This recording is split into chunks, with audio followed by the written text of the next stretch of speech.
Bismillahirrahmanirrahim. Assalamualaikum warahmatullahi wabarakatuh. Waalaikumsalam warahmatullahi wabarakatuh. Alhamdulillahilladzi anzala sakinata fi qulubil mu'minin liyazdadu imanan ma imanihim. Asyhadu an la ilaha illallah wahdahu la syarika lah wa asyhadu anna Muhammadan abduhu wa rasuluhu la nabiyya ba'dah. Allahumma salli wa sallim wa karim wa barik ala nabiyyina wa qudwatina wa imamina wa syafi'ina wa maulana Muhammad wa ala alihi wa sahbihi wa man ittaba'ahum bi ihsanin ila yaumiddin amma ba'd. Sahabatku Majelis Keluarga Indonesia yang dirahmati Allah, alhamdulillah wa syukurillah, kita kembali berjumpa di pagi ini dalam suasana yang mudah-mudahan Allah selalu ridhoi kita, Allah selalu berkahi kita. Allah telah bangun kita di pagi hari ini dengan keadaan sehat walafiat, dalam keadaan yang pasti punya kesempatan untuk menjalankan ibadah-ibadah wajib maupun sunnah. Dan salah satu sunnah yang salah satu kewajiban atau kebiasaan istiqamahan kita di pagi hari adalah ngaji bersama guru kita di MKI. Dan mudah-mudahan Allah Subhanahu wa taala terus istiqamahkan kita dalam kebaikan. Saudaraku yang dimuliakan Allah, jamaah MKI dimanapun Anda berada, yang mudah-mudahan selalu eh, berazam untuk berstiqomah khairat, berlama-lama dalam kebaikan. Insya Allah dari pagi ini kita akan kembali membahas tema tentang eh, keluarga akhir zaman yang menjadi bahasan tentu bagaimana kita selalu menjadikan Rasulullah SAW sebagai teladan dalam menjalani kehidupan di akhir zaman ini. Salat dan taslim tentu senantiasa kita curahkan kepada baginda Nabi kita SAW, sekeluarganya, para sahabat, dan juga mudah-mudahan kita umat akhir zaman sebagaimana tema di dalam kajian hari ini, jadi umat yang selalu dirindukan oleh Rasulullah SAW, dirindukan karena meskipun tidak berjumpa dengan beliau, tapi tetap kita punya keimanan, ketakwaan, mencintai Rasul, mencintai Allah dan Rasulnya. Dan inilah satu kenikmatan yang harus kita syukuri, karena disebutkan dalam surat At-Taghabun, nikmat paling tinggi itu adalah qad ahsanallahu rizqa. Disebutkan di ayat sebelumnya itu adalah orang yang beriman dan beramal soleh, maka Allah janjikan masuk surga, yudkhilul jannatin tajri min tahtiha al-anhar khalidina fiha. Kemudian disebutkan lanjutan ayat ini adalah qad ahsanallahu rizqa. Allah telah membuat baik rizkinya. Itulah rezeki yang paling tinggi yang juga disebutkan oleh para ulama. Puncak dari keutamaan rezeki Allah Subhanahu wa taala justru adalah iman dan takwa dan amal soleh.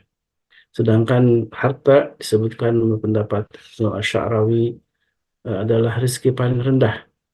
Kemudian dilanjutkan dengan kesehatan. Kemudian tingkat selanjutnya adalah anak-anak soleh.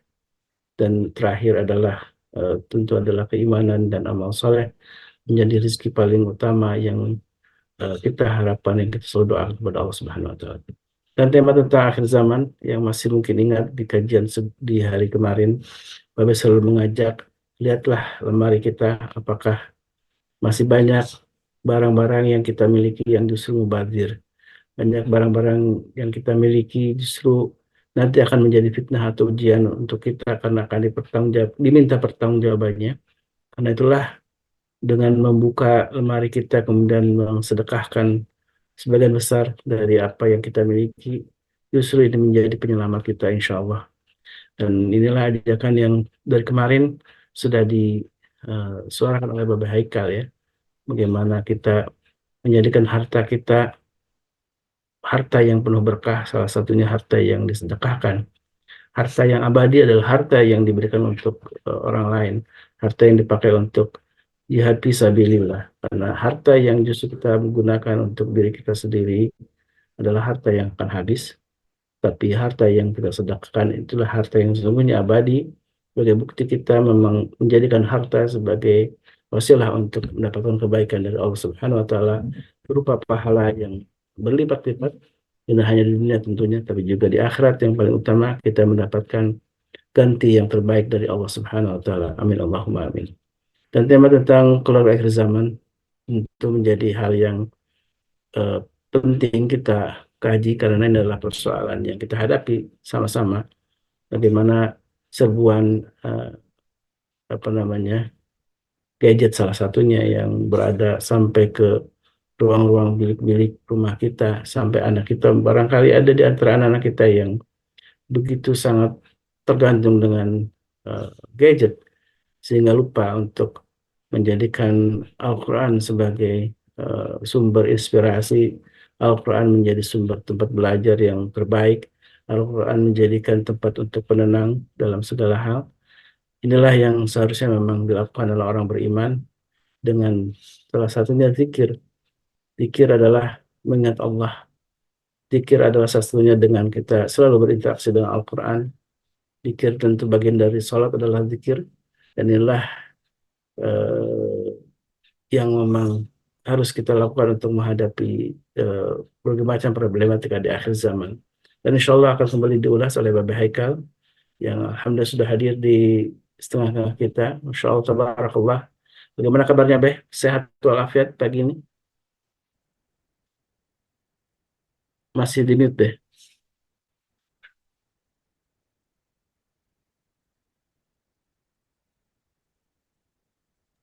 Alhamdulillah full Masya dalam Allah, keadaan sehat. tabarakallah. Ya, Alhamdulillah.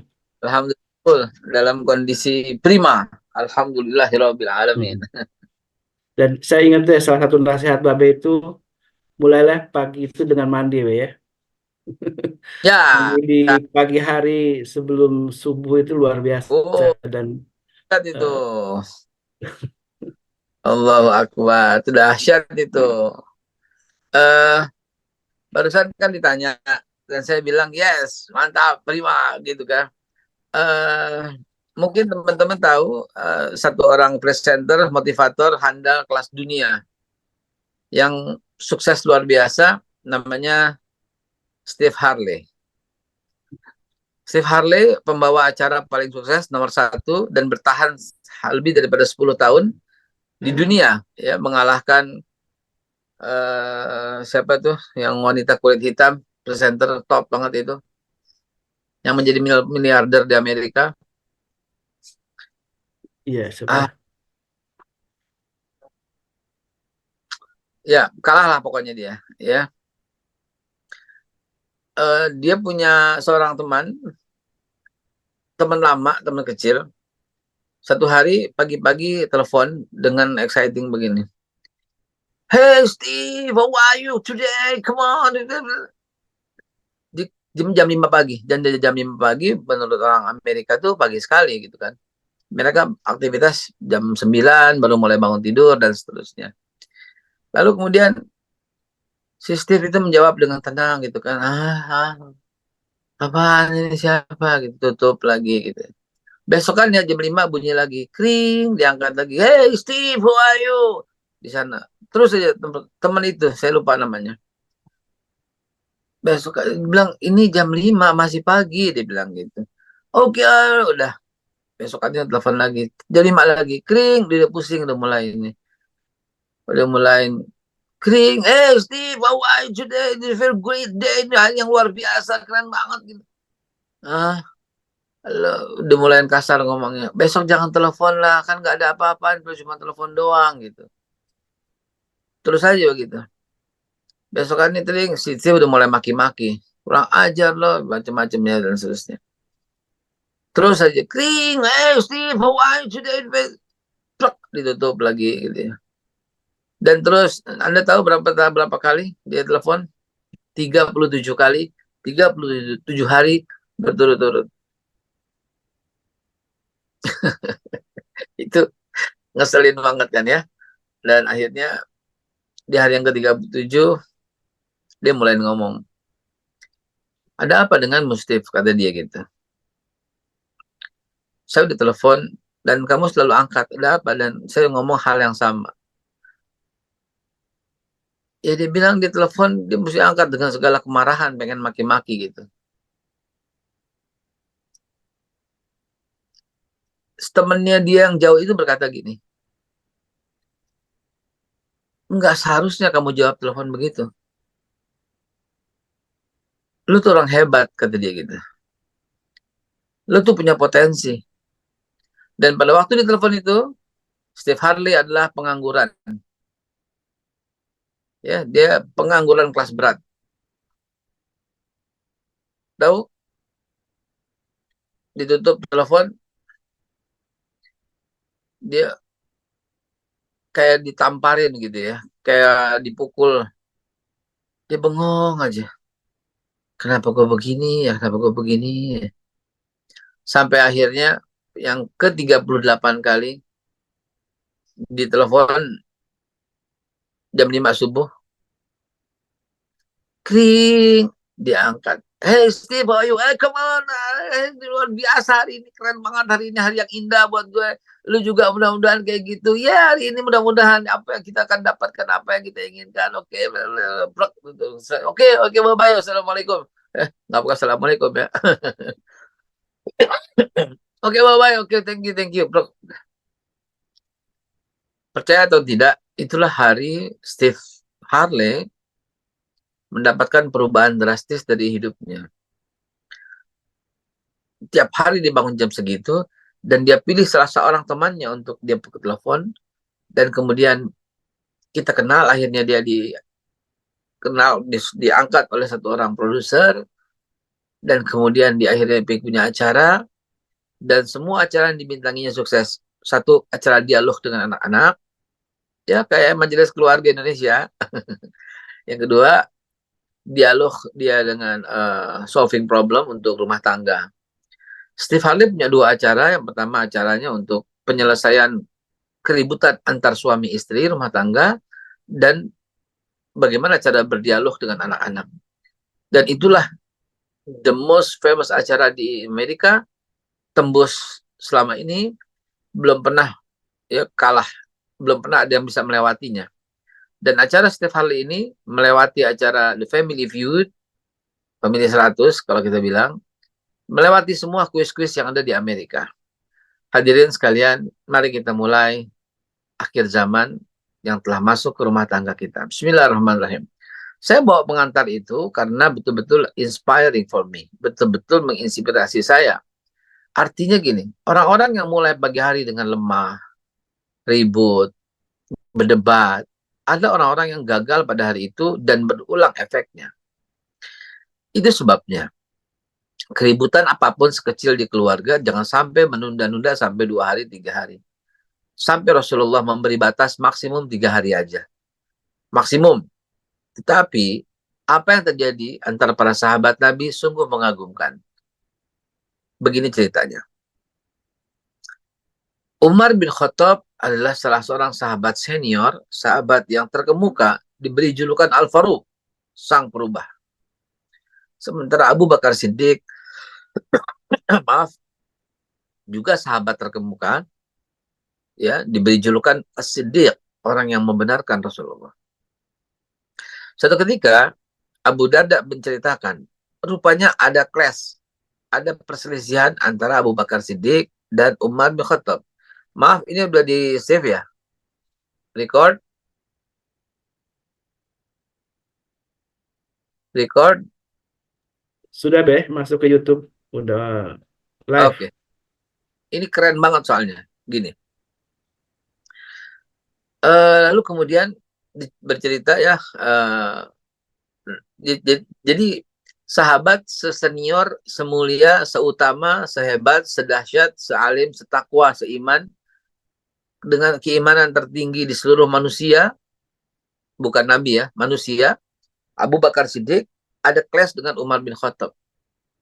Clashnya soal apa? Nggak tahu. Mungkin Abu Bakar mengeluarkan satu kata-kata, ya, mengeluarkan satu kata yang membuat Umar tersinggung. Lalu Umar bin Khattab, lalu Abu Bakar berkata, maafkan saya ya Umar, gitu. Umar tidak memaafkan Abu Bakar. Umar diam dan berpaling. Kemudian selesai pagi itu, mereka selesai itu pagi-pagi ya, subuh lah kayak gitu ya. Lalu kemudian berpaling, kemudian pulang ke rumah masing-masing. Lalu sedih sekali. Abu Bakar Siddiq melihat perilaku Umar yang tidak mau memaafkannya. Ya, ini dua sahabat ya. Lalu Abu Bakar Siddiq pun mengadu kepada Rasulullah Shallallahu Alaihi Wasallam dengan jalan yang tercepat-cepat gitu. Kok nggak maafin gue, dalam hati mungkin gitu kalau kita bilang. Kenapa? Apakah sebegitu kasarnya perkataan saya? Apakah sebegitu ininya? Padahal dalam diskusi katanya, kalau kata-katanya lebih tinggi, kalau lebih kasar, lalu Abu Bakar berkata, maafin, maafin, maafin ya Umar. Umar diam, nggak mau maafin gitu loh. Dengan kejadian ini Abu Bakar bingung, dia ngadu kepada Rasulullah, bukan mau mengadu keburukan Umar, tapi kalau kita bilang, apa yang harus saya lakukan ya Rasul gitu ya.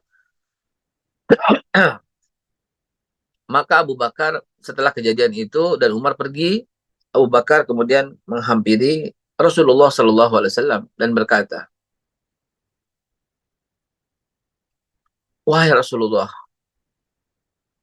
Umar tidak memaafkanku. Gitu. Jadi apa yang harus aku lakukan? Jadi begitu dahsyatnya gitu ya, kelembutan hati sahabat. Lalu kemudian Rasulullah mengucapkan, untuk menenteramkan hati Abu Bakar Siddiq, Rasulullah mengucapkan, Allah telah mengampunimu wahai Abu Bakar. Allah telah memaafkan kesalahanmu wahai Abu Bakar. Gitu. Sementara di luar sana, Umar yang mungkin tadi agak cuek, dia merasa bersalah. Ya, dia merasa bersalah. Lalu Umar bin Khattab datang ke tempat Aisyah Abu Bakar. Dia masih waktu itu. Ke tempat Abu Bakar Siddiq dan bertanya pada keluarganya, Fa'ina Abu Bakar. Abu Bakar nggak ada di rumah. Umar pun menyesal. Kok tidak memaafkan Abu Bakar, padahal cuma begitu doang gitu istilahnya. Gitu. Maka kemudian Umar bin Khattab mencari dan mendapat keterangan dari Siti Aisyah, mungkin bersama Rasulullah. Lalu kemudian Umar bergegas menuju Rasulullah. Seketika Rasulullah, Abu Darda bercerita, ketika Rasulullah melihat Umar bin Khattab, wajah Rasulullah berubah. Dan para sahabat sudah hafal. Nabi kalau berubah tuh ada marahlah begitu. Ya, Nabi nggak pernah marah. Kalau marah wajahnya berubah. Nabi menahan marah gitu loh. Mungkin kalau kita coba mereka-reka, ini nih orang yang nggak maafin Abu Bakar. Ini nih orang yang nggak mau maafin saudaranya nih. Mungkin kayak begitu. Sementara Abu Bakar, Umar, mungkin pada waktu itu kita nggak menghakimi sahabat. Mustahil kita bisa menilai sahabat Nabi ya. Sahabat Nabi bagai bintang di langit semua. Tahu Bapak Ibu sekalian, ketika Umar datang dan wajah Rasulullah berubah, mau marah begitu, tiba-tiba sekarang Abu Bakar Siddiq. Sampai Abu Bakar Siddiq menjatuhkan dirinya, meletakkan dengkulnya di tanah. Sambil mengucap, supaya jangan sampai Rasul marahin Umar. Abu Bakar berkata, ya Rasulullah saya yang salah, bukan Umar. Ya Rasulullah saya yang salah, saya yang salah. Saya yang salah bukan Umar ya Rasulullah. Supaya Nabi nggak marahin Umar. Sementara Umar bin Khattab bilang lagi sama Nabi, ya Rasulullah, jangan marahin Abu Bakar. Saya yang salah ya Rasul. Saya yang salah. Coba Anda perhatikan hadis itu. Coba Anda cerna hadis itu. Dua orang yang ribut ini, Abu Bakar dan Umar, saling bersoal jawab. Abu Bakar keceplosan, maafin saya. Umar belum bilang iya, lalu pergi keduanya. Lalu dalam beberapa menit keduanya menyadari Abu Bakar kalau bingung pasti ke Rasulullah, dan dia mengadu, Umar tidak memaafkan aku ya Rasulullah. Umar sampai rumahnya bingung, kenapa gue nggak maafin ya? Mencari Abu Bakar, terlambat. Abu Bakar udah sampai ke tempat Nabi, dan Nabi baru mendapat penjelasan separuh dari Abu Bakar bahwa ternyata Umar nggak mau memaafkannya. Tiba-tiba Umar datang mau bilang, ya Abu Bakar, aku maafkan kamu kok. Itu Nabi udah kelanjur marah, dan tiba-tiba kejadiannya seperti itu. Bayangkan itu. Ya Abu Bakar, ya Rasulullah jangan marah. Saya salah, kata Abu Bakar. Kilo. Hadirin, ini dua orang sahabat yang paham sekali bahwa ribut, berdebat, dan seterusnya itu memang menutup segala pintu rezeki, menutup segala pintu keberkahan, menutup segala kesempatan untuk iman takwa, menutup segala istiqomah gitu loh. Nah, apa hubungannya dengan cerita pertama dan cerita kedua ini? Hadirin, inilah masa di mana keluarga kita akhir zaman solusinya itu gitu loh. Selalu berikan semangat dia di pagi hari dengan doa. Selalu bekali dia dengan subuh berjamaah zikir gitu. Selalu bekali dia dengan asbahna ala firdatul Islam wa ala kalimatul ikhlas wa ala dini nabina Muhammad sallallahu alaihi wasallam wa ala millati abina Ibrahim alaihissalam gitu. Hanifah musliman wa makana minal musyrikin. Asbahna wa asbaha mulku lillah walhamdulillah wal khairu wasyarr bi masyiatillah wala haula wala quwwata illa billah. Allahumma bika asbahna wa bika amsayna wa bika nahya wa bika namut. Itulah doa yang setiap pagi gak pernah Nabi lepas, yaitu keberkahan hari itu. Dan doa pagi yang selalu Nabi ucapkan tiga, Allahumma nas'alukal huda, ya, wa tuqa wal afafa wal ghina. Allah nas'alukal huda, kami minta petunjuk ya Allah. Wa tuqa, ketakwaan ya Allah, takut hanya kepadamu. Wal afafa, ampunan darimu ya Allah. Wal ghina, kemuliaan dari manusia.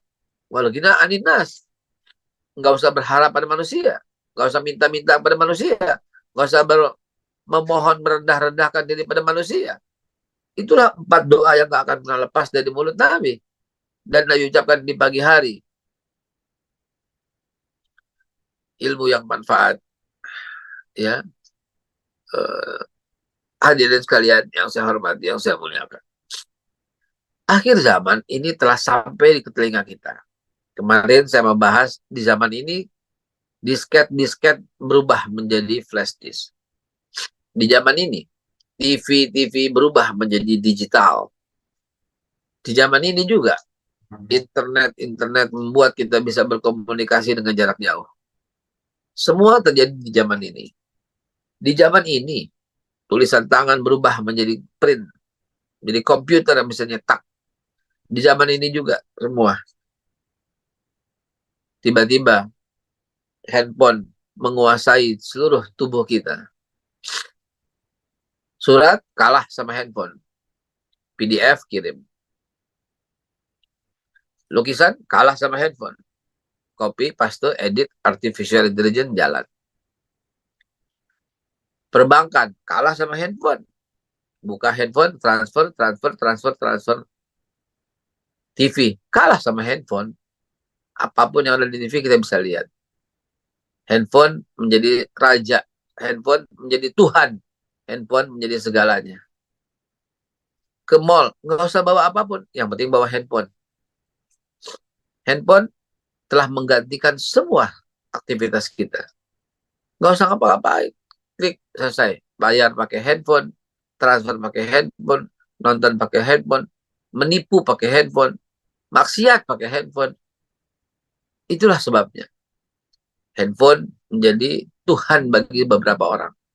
Handphone menjadi segalanya. Inilah sebid'ah-bid'ahnya bid'ah gitu loh.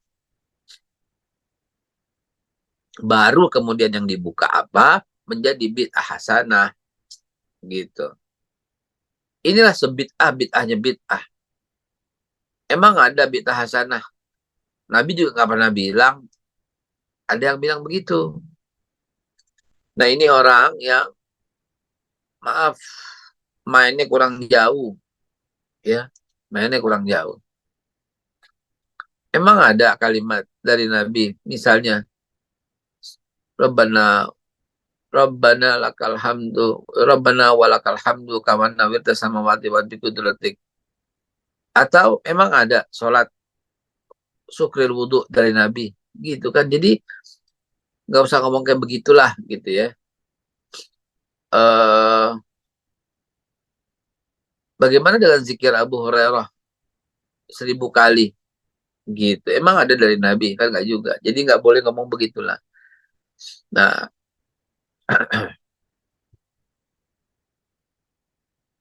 yang ngomong bid'ah hasanah itu Umar bin Khattab, ya. Jadi ada, ya, yaitu sholat taraweh misalnya. Oke, hari ini kita bukan bahas itu, kita bahas sedang rumah tangga kita. Hadirin, karena dari itulah kita harus mulai berpikir, berbuat, bertindak, mengantisipasinya.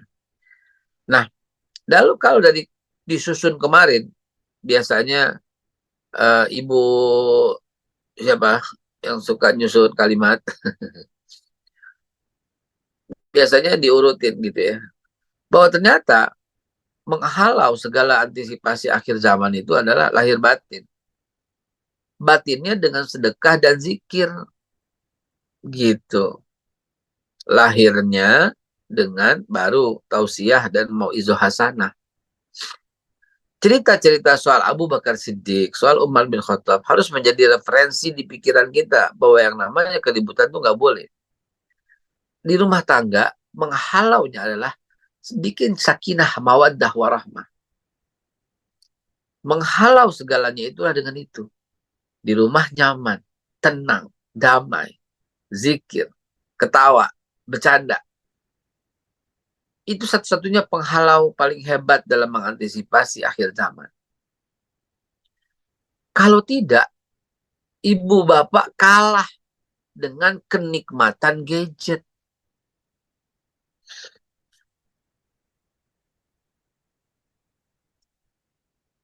Nggak lihat contoh di TikTok itu begitu banyak orang yang kegilaan dan keranjingan gadget, baik dewasa, tua maupun anak-anak maupun balita. Ini akhir zaman. Dulu kita nggak bisa main kalau nggak ada temen. Main tokadal, main galasin, solblak gobak sodor, dornama, bentengan, macam-macam, nggak bisa. Sekarang mana ada anak yang main begitu? Kecuali di kampung, yang langka. Karena di kampung pun anak-anak sudah mulai memegang benda akhir zaman itu. Saya nggak memusuhi handphone. Saya sama sekali nggak memusuhi handphone. Dan saya orang yang akrab dengan handphone. Tapi yang kita buka kan nasihat. Yang kita buka kan motivasi. Yang kita buka kan edukasi. Gitu loh.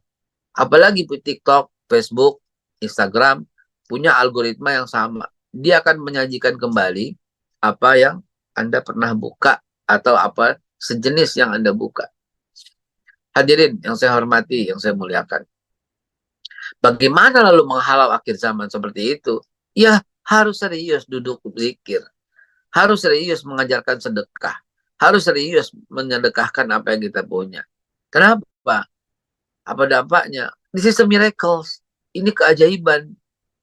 Mendatangkan rahmat Allah.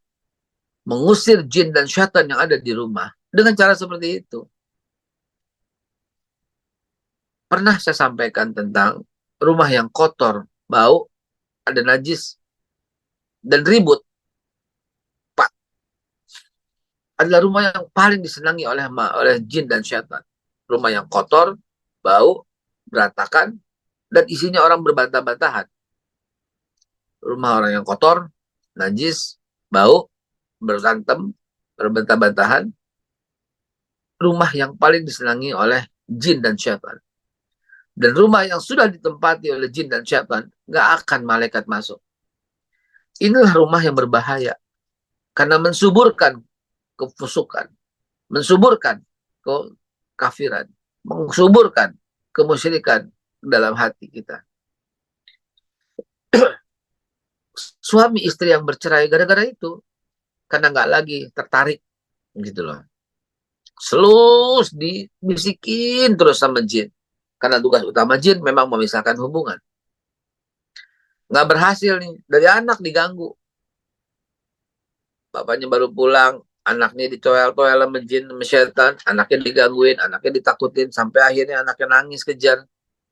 Udah nangis kejar, emaknya gendong. Bapaknya malah bilang, nih, gue baru pulang nih, anak mulu. Dan seterusnya, akhirnya ributlah suami istri itu. Dari situ semua.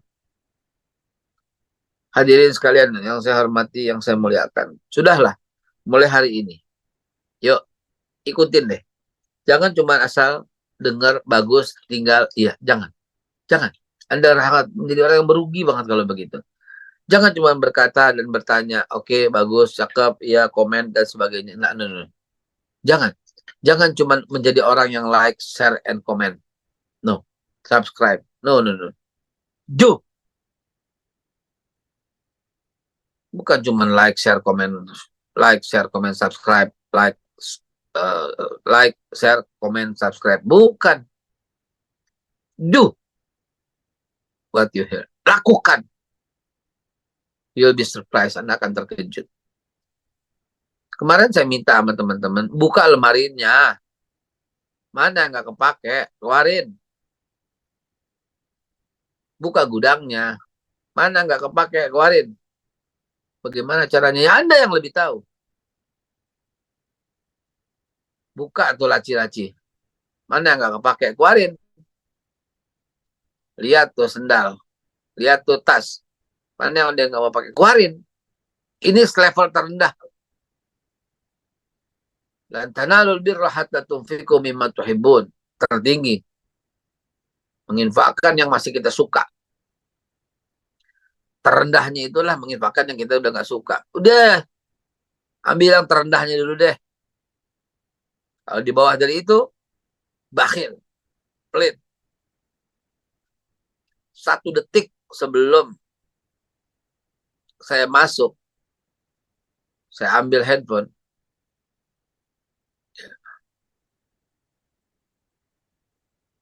Itu Pak Wawan dari Bekasi, backgroundnya Düsseldorf. Ada apa ini? Saya juga ke Düsseldorf ini. Anak saya juga mau ke Düsseldorf ini. Halo Pak Wawan, dengan lagi di Jerman Pak Wawan, atau gimana? 1 menit, 1 detik sebelum saya masuk, klik masuk, saya buka handphone. Setelah selesai zikir, setelah saya buka, saya ambil. Begitu saya buka, klik TikTok. Pas terakhir yang saya buka, yang saya tutup. Sebelum close semua untuk masuk ke dalam Zoom, Ustadz Abdul Somad lewat. Dan Ustadz Abdul Somad lewat, dia berkata, dia berceramah, ada 1 penyakit yang paling mengerikan, katanya Ustadz Abdul Somad. Penyakit yang sangat mengerikan ini nggak ada tiada banding dah. Bahkan bisa mengeluarkan orang dalam surga. Orang yang udah masuk surga keluar gara-gara penyakit ini. Nah itu kalimat Ustadz Abdul Somad aja, bukan hadis. Tapi kalimat itu bagus banget gitu loh. Gaya bahasa Ustadz Abdul Somad cakep banget. Hadisnya panjang, kalimatnya nggak seperti itu. Dan dia akhirnya mengeluarkan 1 hadis yang kita sama-sama sudah hafal semua mungkin. Iyakum hasad. Awas kamu dengan sifat hasad, dengki. Fa innal hasada, karena sesungguhnya sifat hasad dengki itu ya'kulul hasanat, memakan kebaikan. Kama ta'kulun narul khatabah, sebagaimana api memakan kayu bakar. Betul apa yang beliau sampaikan, cuma digubah dengan indah dengan bahasa beliau. Penyakit yang paling menakutkan, penyakit yang sanggup mengeluarkan Anda yang sudah masuk ke dalam surga. Itu kalimatnya kan apa ini? Yaitu penyakit hasad. Hadirin yang saya hormati, yang saya muliakan. Berangkat dari semua tadi, pagi, happy. Karena akan menentukan nasib Anda. pagi, asbahna ala fitratil Islam. Hey Steve, how you doing? Come on man. Gaya bahasa sono. Kita, alhamdulillah, fabi ayyi ala'i rabbikuma tukadziban. Maka nikmat Tuhanmu yang mana yang bisa kamu dustakan? Iya Ustaz. Aduh, kayaknya dia ganjel rezeki saya nih. Mestinya sih enggak nih, kayak yang hambat nih. Tiba-tiba ngomong begitu. Aduh, gara-gara itu nih, gue jadi begini nih. Aduh, kayaknya gara-gara dia nih. Ada yang dengki nih. Aduh, dan seterusnya. Come on. Pertanyaan saya kemarin dijawab oleh ibu-ibu. Mungkin nggak Allah terlambat? Nggak mungkin. Mungkin nggak Allah kecepatan? Nggak mungkin. Mungkin nggak Allah lelet? Nggak mungkin. Mungkin nggak Allah teledor karena kecepatan? Nggak mungkin. Allah selalu tepat waktu. Pegang tuh kata-kata itu. Tidak mungkin Allah terlambat, tidak mungkin Allah kecepatan. Allah pasti tepat waktu. Kalau kita belum dapat, karena waktunya nggak pas dan kita belum pantas menurut pandangan Allah, menurut kacamata Allah. Lalu gimana? Pantaskan dirimu. Buat rencana-rencana kebaikan. Berguna besar buat keluarga dan orang-orang sekitar dan orang-orang lain. Bahagiakan mereka, muliakan mereka, karena mereka adalah amanat Allah Subhanahu wa Ta'ala. Dan lihat perubahan seperti apa rezekimu. Dan lihat bagaimana berubah drastis keyakinan dan keimananmu terhadap alam, terhadap Allah, terhadap sunatullah, terhadap suasana, terhadap semesta seperti ini. Terhadap hukum, terhadap pola rezeki itu. Itu pagi-pagi yang mesti kita lakukan untuk menghalau segala macam rintangan. Lalu lihat, pagi ini apa yang mesti saya sedekahin? Kalau nggak ada duit, apa yang mesti saya sedekahin? Kalau ada duit, ya transfer lah. Bukan saya dulu transfer ke saya, jangan salah. Ke yayasan, kemanapun yang Anda tahu.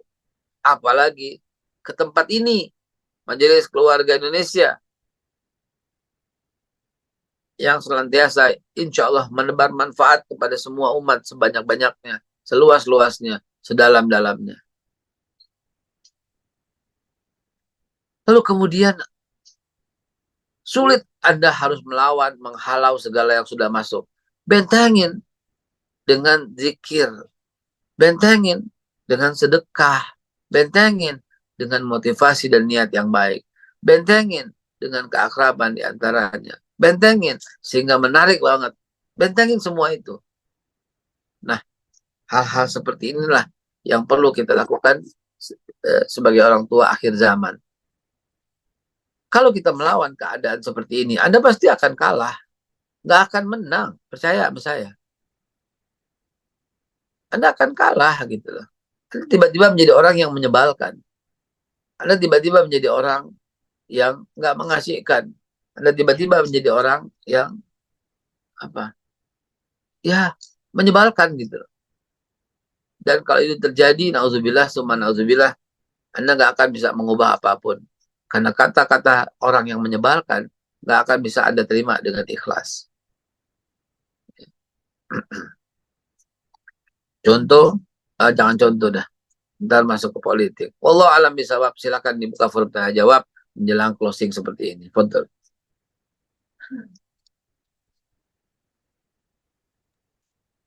Alhamdulillah, syukurlah, jazakallah khairan Beh atas sharingnya dan inspirasi di pagi hari ini. Mudah-mudahan semua yang mendengarkan terinspirasi dan tergerak untuk mulai pagi ini dengan semangat dan penuh keberkahan gitu ya. Dan dalam Islam tentu bangun pagi lebih awal, apalagi yang bisa pagi jauh beberapa jam sebelum adzan subuh menjadi sebuah kebiasaan orang-orang yang beriman, Beh ya. Kebiasaan orang-orang yang Sekali. Betul nanti sekali. akan dibangkitkan, disebutkan dalam Al-Quran maqaman mahmuda ya, dalam kedudukan yang mulia. Mudah-mudahan kita lihat yang akan meraih kemuliaan itu. Baik jemaah, silakan yang ingin sharing, ngobrol lagi dengan Babe, masih ada waktu yang cukup panjang membahas tentang bagaimana kita menjadi keluarga-keluarga yang keluarga di akhir zaman ini, ya keluarga yang siap untuk menghadapi berbagai macam tantangan di akhir zaman ini.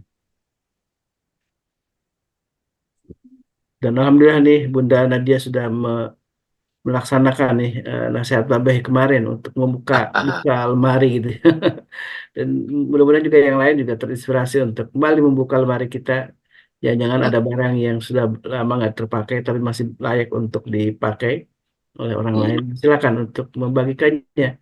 Jangan sampai nanti benda-benda itu menjadi saksi di akhirat kelak dan memberatkan timbangan amal kita karena barang-barang yang tidak dimanfaatkan dengan baik tentu akan Nah, menjadi perhitungan yang sungguh menegangkan sebenarnya ya. Karena banyak hal yang sesungguhnya banyak yang kita miliki tapi tidak ada manfaatnya untuk kita. nah, Dan anak sebagai fitnah ya, Bay, ya. Kalau di dalam Al-Quran kan jelas keluarga sebagai fitnah, anak sebagai fitnah, sebagai ujian. belum dikulas tuh sedikit tuh, saya lupa Iya. itu. Betul, Ujian fitnah apa itu sebenarnya, Beh, yang Allah inginkan? Kenapa Allah menjadikan anak harta sebagai sebuah ujian itu, Beh? iya. Pertama gini, fitnah kan punya dua arti. Fitnah pertama itu ya fitnah arti pertama, muradif ya. Muradifnya lah gitu lah. Fitnah betul-betul ya yang fitnah itu asad minal khat. Fitnah itu lebih kejam daripada pembunuhan. Orang tidak berbuat, dituduh berbuat, disebarkan berbuat. Nah itu fitnah gitu loh. Tapi anak-anak kita isi itu disebut fitnah, bukan dia yang menyebarkan kabar bohong. Karena muradif pengertian kedua, fitnah itu adalah ujian. Ya, Allah menguji kita dengan memberikan istri, dengan memberikan anak. Itu Allah menguji kita dengan itu. Ya, semuanya akhirnya ujian. Harta juga Allah uji gitu loh. Ya, ya. Saya ingat nasihat Kiai Haji Mustafa Bisri ketika dia dituduh pengen ambil ketua NU, pengen jabat ini, pengen jabat itu. Dengan tenang dia jawab begini. Jarak antara saya dengan kuburan, kebetulan rumahnya kan sampingnya kuburan. Jarak antara saya dengan kuburan tuh nggak lebih daripada 10 meter. Jawabannya gitu. Dalam banget. Sedalam-dalamnya jawaban. Cuma 10 meter. Jadi artinya apa? Nggak mungkin saya mengejar itu. Karena yang paling pasti sebentar lagi saya ke situ. Gitu. Ya. Jadi fitnah adalah ujian. Kalau nggak lolos, akan saling serang di hari kiamat nanti. Deg-degan loh kita kalau mikirin itu loh. Ada nggak yang saya dengkiin orang? Ada nggak orang dia kaya terus kita kesel? Ada nggak orang dia ngetop terus kita kesel? Habis amalnya. Udah masuk ke dalam surga pun tadi ceramah ya, sampai dikeluarkan. Disitulah ujiannya. Disitulah kita mesti bisa mengabaikan bahwa semuanya itu indah Allah. Semuanya ma Allah. Semuanya biiznillah. Allah dulu kalau Ustadz IM. Allah dulu, Allah terus, Allah lagi. Nah, gitulah kurang lebih nasihat dari beliau. Demikian, yuk kalau ada yang mau itu Ibu Yani dari Hong Kong. Masya Allah, apa kabar Hong Kong? Assalamualaikum, Silakan Bu Yani Babe.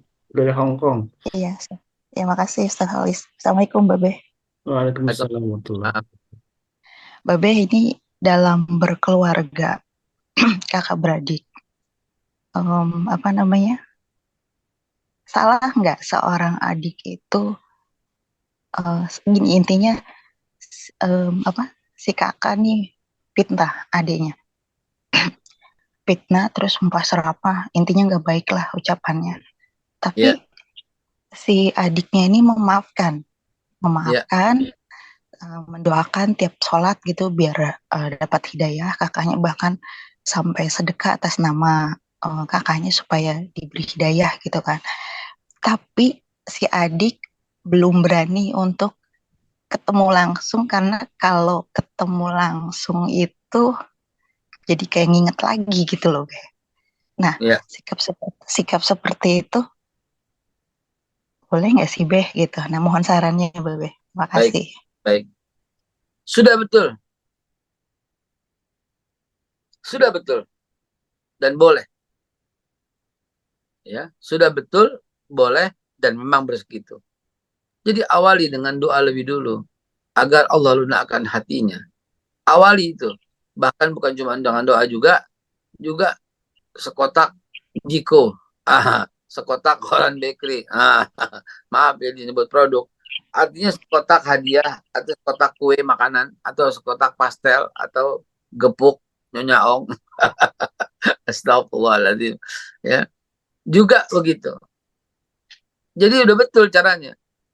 Ya, karena nggak enak, karena takut, karena apa? Tapi kan menuju ke sana, gitu. Jadi awalnya itu adalah lunakkan hatinya dengan doa.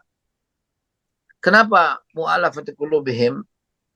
Kenapa mu'alaf itu harus dilunakkan hatinya? Ya seperti itu memang.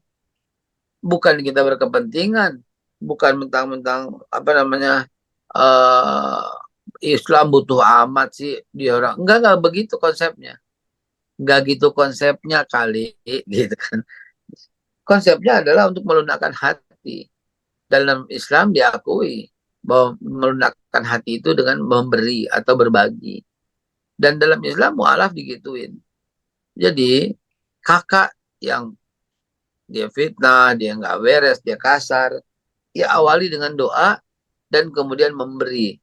Masalah diterima atau enggak ada urusan. Baru Bu, ada proses untuk bertemu langsung, berjabat langsung, maafin saya, peluk, cium, baru ada. Tapi awali dengan itu. Maka itu saya bilang, betul. Apa yang Ibu lakukan, betul. Sudah benar langkahnya. Cuman, lanjutkan sedikit lagi. Dengan jumpai ketika sudah lunak hatinya, sudah diterima hadiahnya. Begitu ya. Jazakallah. Iya, terakhir saya sempet tuh titip hadiah buat dia karena kan dia mau ulang tahun. Saya bilang sama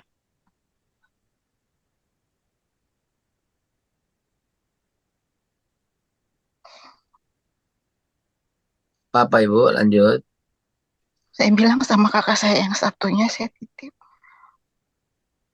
buat kado ulang tahun, saya bilang gitu. Terserah mau diterima mau enggak.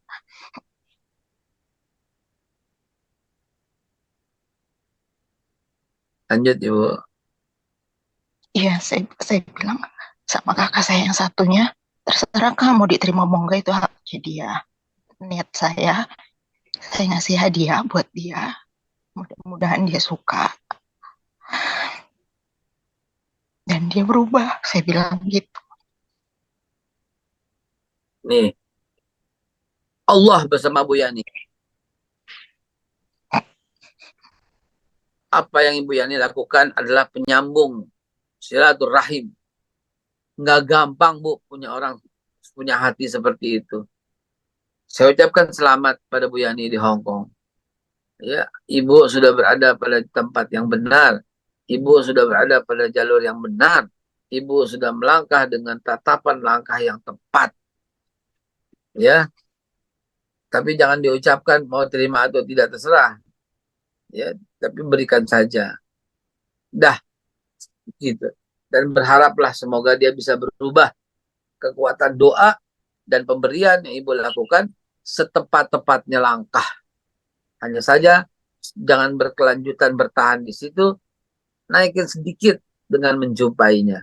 Mau diludahin, mau ditendang, mau diusir, nggak ada masalah. Yang penting sudah melakukan aktivitas itu dan Allah cinta dengan yang melakukan aktivitas itu. Kasih, Ada Babe. ada Baik. darah yang di mana kasih sayang itu akan lebih kental, lebih kuat, ya, dengan darah yang mengalir di antara kalian. Amin ya Allah ya Rabbal Alamin. Al-aziniyah walikulin yatin salihah wa ila hadratin Nabi. Kita doakan semoga suasananya tentram, akur, kompak kembali dalam lindungan iman dan takwa. Nanti Ustaz, Masih ada nih dari Bunda Nadia sama Sebentar. Nanti ada doa khusus untuk itu, ya, Ibu Yani yang di Hong Kong. Ada doa untuk itu. Dan doa itu gak akan pernah lepas dari mulut saya pagi, siang, sore. Atau pagi, sore minimum. Atau lagi tempat doa itu akan saya sampaikan. Allahumma hdi ahlana ila siratikal mustaqim. Waj'alna wa yahuma mutma'innina bil iman. Ya, Allahumma hdi ahlana. Ya Allah beri petunjuk kepada kami sekeluarga kami. Ini doa khusus. Allahumma hdi ahlan disebut. Bayangkan wajah kakakmu, Bu. Bayangkan wajah kakakmu yang lain, Bu. Allahumma hdi ahlana. Petunjuk ya Allah. Gitu. Dan saya membayangkan wajah kakak saya yang namanya ini. Dan saya bayangkan satu adik saya. Kalau adik saya cuma satu. Dua tadinya. Atau kemudian Rifki meninggal dunia. Lalu kemudian Ama masih ada. Dan kemudian saya doakan. Allahumma hdi ahlana. Ya Allah kasih petunjuk keluargaku. Itu si itu. Ila siratikal mustaqim. Pada jalanmu yang lurus. Waj'alna wa yahuma. Dan jadikanlah antara aku dengannya. Mutma'innina bil iman. Hati kami itu terpaut, akrab, rahat, mutmainnah bil iman. Dengan iman. Jadi kita doakan untuk sekeluarga, khususnya orang yang kita tuju yaitu kakak atau adik, dengan doa Allahumma hdi ahlana ila siratikal mustaqim waj'alna wa yahuma mutmainnina bil iman. Nanti saya tulis di grup. Allah alam bisawab. Insya Allah nanti dihafal karena ini kan ada recordnya, nanti saya buka lagi. Allahumma hdi ahlana ila siratikal mustaqim waj'alna wa yahuma mutmainnina bil iman. Allahumma hdi, ya Allah beri petunjuk padaku. Allahumma hdi ahlana, juga kepada keluargaku. Ila siratikal mustaqim, kepada jalanmu yang lurus ya Allah. Waj'alna wa yahuma, dan jadikanlah aku dengannya. Dan jadikan aku dengan bersama mereka semua. Mutmainnina bil iman. Kami itu tentram. Kami itu mutmainnah, hati kami itu tentram bersamanya dalam iman kepada Allah, gitu ya. Baik, masih ada atau kita doanya? Silakan Bunda Nadia. Ya, silakan. Bismillah, assalamualaikum, Beh. Assalamualaikum warahmatullahi wabarakatuh. Beh, ini kebetulan terkait hari lahir, menghadapi hari lahir sesama keluarga gitu, antar keluarga. Secara syariat itu kita sebaiknya gimana sih, Beh? Boleh. Kalau kita kasih hadiah boleh. Boleh. Jadikan hari lahir itu momentum, boleh. Momentum untuk takwa, boleh. Momentum ngasih hadiah, boleh. Momentum perubahan iman, boleh. Jadikan hari lahir sebagai momentum persahabatan, boleh. Momentum untuk menegur orang dengan kebaikan yang selama ini nggak pernah negor-negoran, boleh. Momentum untuk memberikan hadiah, boleh. Datang, ucapin selamat ya. Umurmu sudah mencapai 50 tahun. Semoga Allah tambah umurmu dalam keadaan sehat. Boleh. Boleh. Bukan hal yang haram. Ya, bukan hal yang haram. Tapi ya tidak perlu juga panjang umurnya, tiup lilinnya, ya nggak usah juga, ya. Tapi doa yang terbaik itu yang lebih indah. Ya. Tapi kok ulang tahun ya nggak apa-apa, ya nggak apa-apa. Silakan. Ada ayatnya juga kok, surat An-Nur, surat Maryam, ya. Silakan. Be, mau nanya, Be. Salah satu pada akhir zaman itu ada hadis panjang tuh, kan banyak pembunuhan, fitnah di mana-mana. Nah, salah satu kalimatnya menarik tuh, ketika anak menjadi majikan. Tunggu. Afwan. Ulangi yang terakhir. Bentar, Sah. Bapak kan lagi Zoom sebentar, sayang. Ulangi yang terakhir, Afwan, ulangi. Banyak pembunuhan. Ketika anak menjadi majikan. Ya.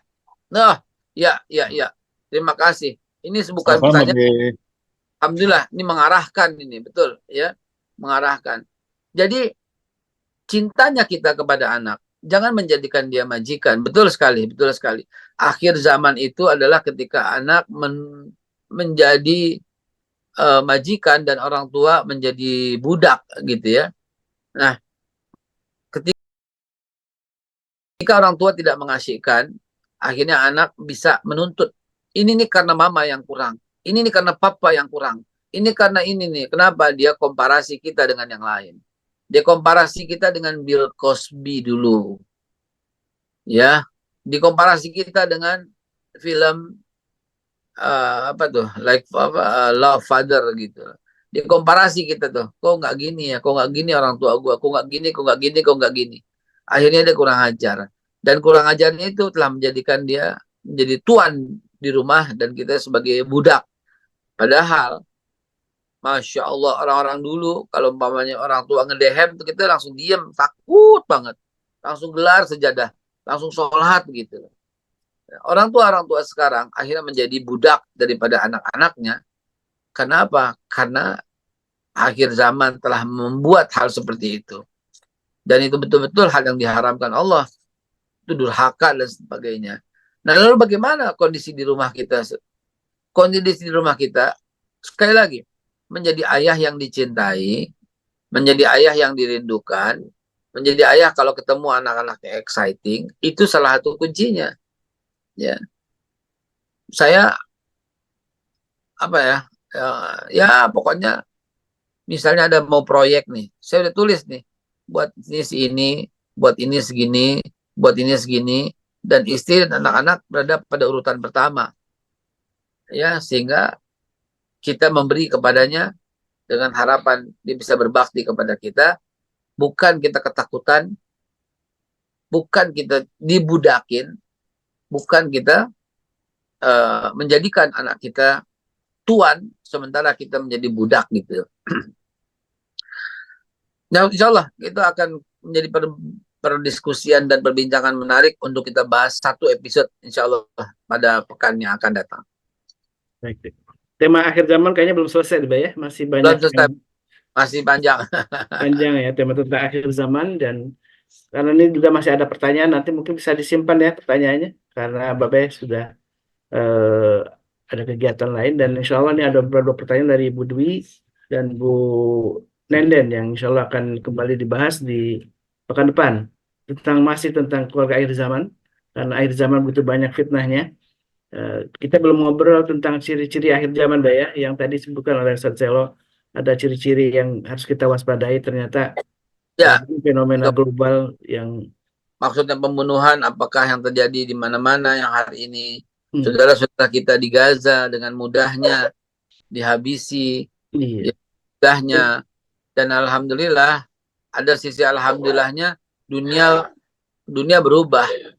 Polisi dunia nggak ada itu. Justru kalian penghancur syaitan. Itu dunia mengatakan itu sekarang. Dunia begitu bencinya dengan Amerika. Dunia begitu bencinya dengan produk-produknya. Dunia begitu bencinya. Dan memang ini akhir zaman. Saya baru menyadari loh. Hadis tentang orang Yahudi sembunyi di batu. Batu akan berkata di sini ada Yahudi. Saya baru menyadari. Menyadarinya apa? Nggak ada orang yang mau menolong orang Palestina. Yang menolong orang Palestina adalah batu-batu yang ada di Palestina. Kita bahas pada waktu yang lain. Insya Allah. Jadi tema akhir zaman akan nanti malah justru pembahasan tentang bagaimana kita membebaskan Baitul Maqdis, saudara ya. Akan lari ke sana, bagaimana kita menunjukkan keimanan kita terhadap Baitul Maqdis menjadi salah satu indikator keluarga akhir zaman yang menjadi bukti bahwa inilah keluarga akhir zaman yang sebagaimana dirindukan oleh Rasulullah SAW. Allah Akbar walillahi hamd. Selanjutnya untuk terakhir mungkin doa untuk kita semua.